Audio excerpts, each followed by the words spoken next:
Okay, so today I'm in the Star Sports Curzon VIP Lounge with Mike Davis, Greyhound Racing UK founder, and now taking over the publicity for the Grand Derby at Towcester, and we're going to find out, but basically putting a lot of your own money into Greyhound Racing. So thanks very much for giving us your time.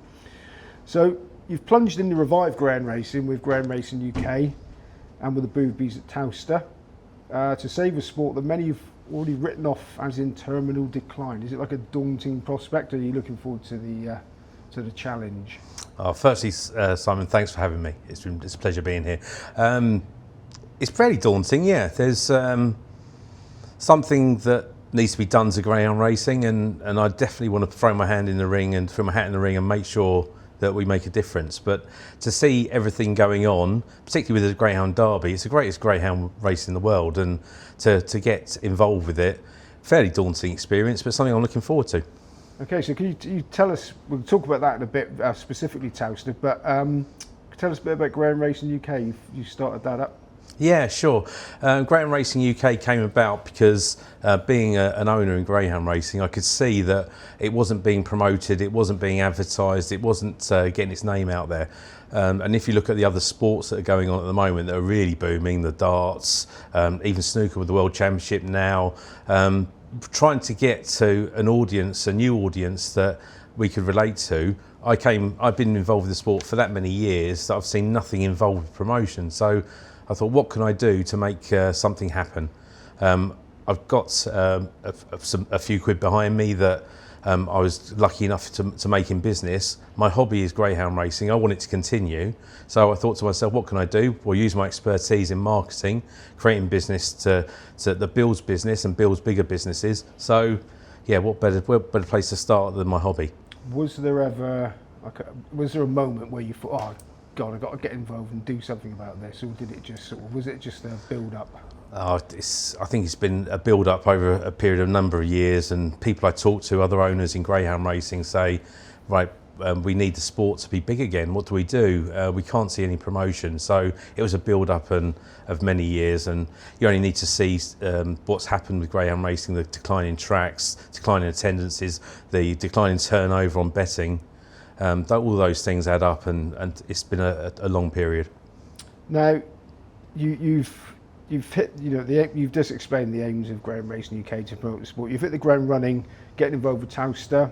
The highest profile meeting of the year, I assume, is the Star Sports Grand Derby, which I assume you expect to see rapid returns on, as in publicity and the amount of people that go, and the sort of spotlight it gets put on it.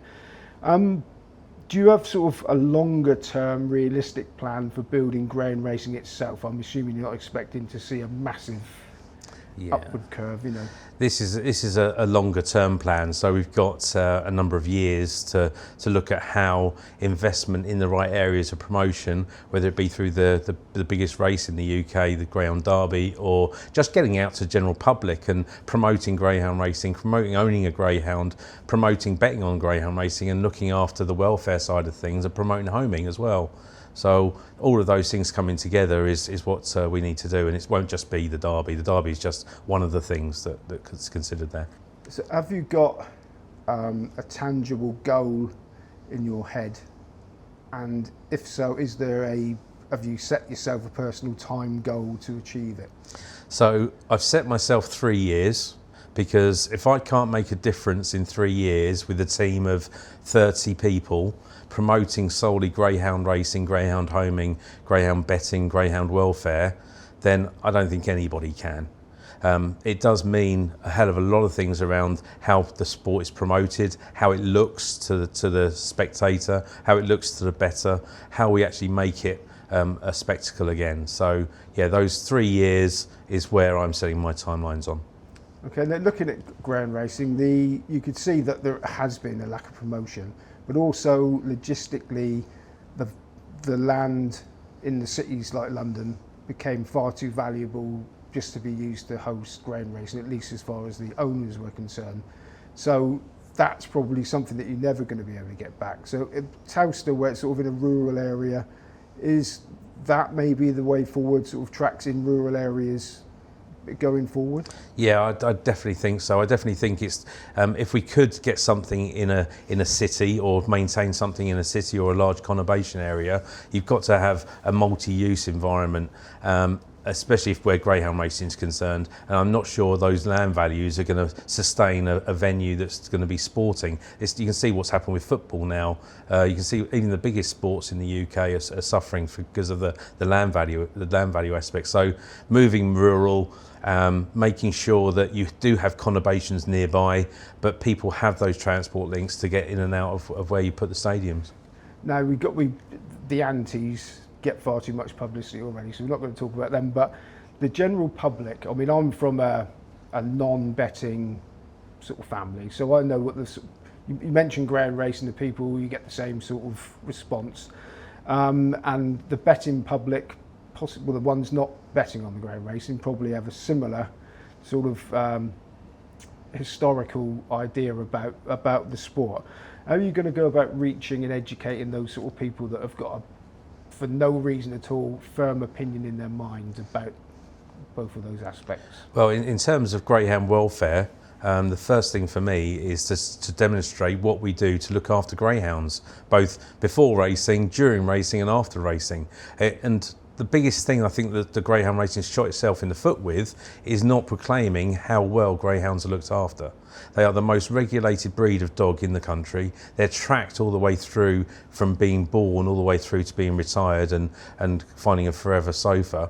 So those things just aren't proclaimed. They're not talked about. So the biggest thing I think we can do is put all over social media, all over the channels that people see either on TV, in newspapers, magazines, whatever it may be, give profile to how greyhound racing supports greyhounds as a breed.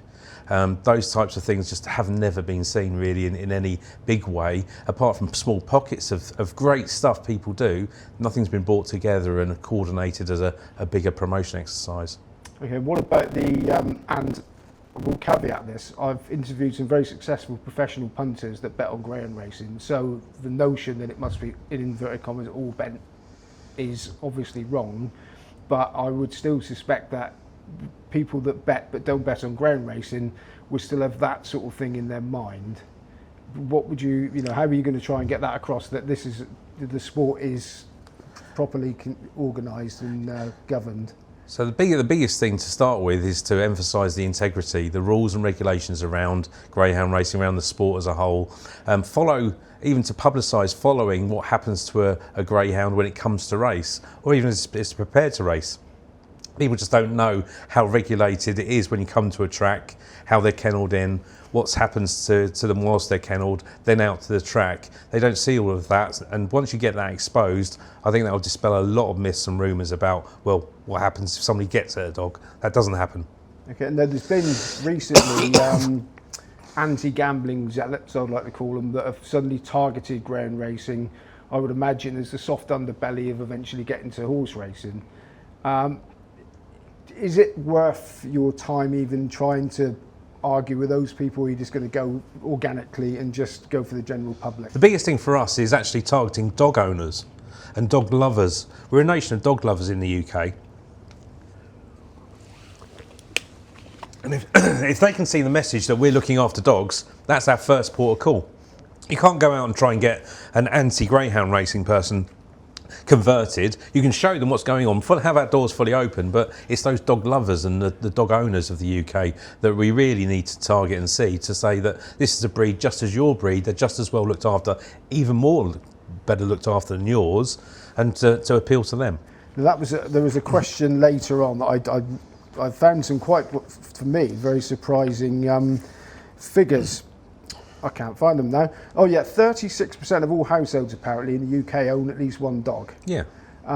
So, and you're very good at rehoming retired greyhounds, but wouldn't it be a good target to, like you say, so you're actually going to target dog lovers to be involved in the sport rather than just look after a greyhound once it's finished its sport in life? Would that be sort of a way you try and get people into it? Sure, and the biggest thing for us is in that respect of getting people knowing what's going on in the sport, is to acknowledge there's a million dogs that are homed, whether it be puppies or older dogs, in the UK every year.